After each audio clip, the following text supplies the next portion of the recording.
There is a sin that almost nobody talks about in church. It is never the subject of a sermon series. Nobody gets called out for it from the pulpit. And researchers publishing in one of the most respected psychology journals in the country are now saying it may be one of the biggest hidden causes of anxiety, depression, and chronic stress in believers today. You have probably committed this sin today. Maybe even in the last hour. And the dangerous part is, it does not feel like sin at all. It feels justified. It feels normal. It even feels protective. This sin is unforgiveness. And it may be quietly destroying your mind. In the next 6 minutes, I am going to show you exactly what this is doing inside your brain and your body right now, what the Bible warned us about thousands of years before psychology existed, and the one practical step that can start reversing the damage today.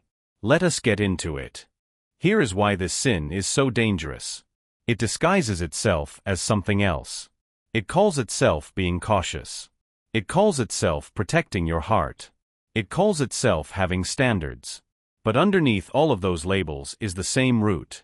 Someone hurt you. And instead of releasing it, you have been replaying it. Maybe for years. And the reason this sin stays hidden for so long is because it never explodes. It does not look like anger on the outside. It just sits quietly underneath everything else.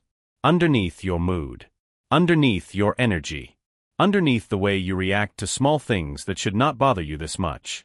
Hebrews chapter 12 gives us a warning most people skip past completely. It speaks of a root of bitterness springing up and causing trouble, defiling many. Notice the word root.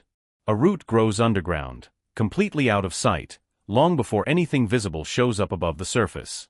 That is exactly how unforgiveness works inside you, not loud, not visible, just growing. Here is where it gets serious. In a study published in the journal Psychological Science, researchers at Hope College had participants recall a real personal betrayal while measuring their heart rate, blood pressure, and facial muscle tension. When people mentally rehearsed the grudge, their bodies reacted exactly as if the hurt were happening again, right in that moment. Heart rate spiked. Blood pressure rose. Muscles tensed, the same physical stress response your body produces under real threat. Then the same researchers had those participants imagine genuinely forgiving the person who hurt them. And almost immediately, those same stress measurements dropped back down. Same person. Same memory.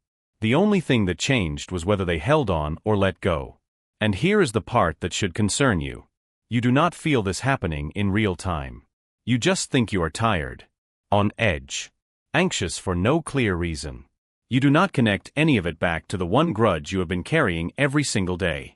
Now I want to be very clear about something. This is not about pretending you were not hurt. It is not about saying what happened to you was okay. Forgiveness was never about excusing the other person. Ephesians 4, verse 31 and 32, lays out the full instruction.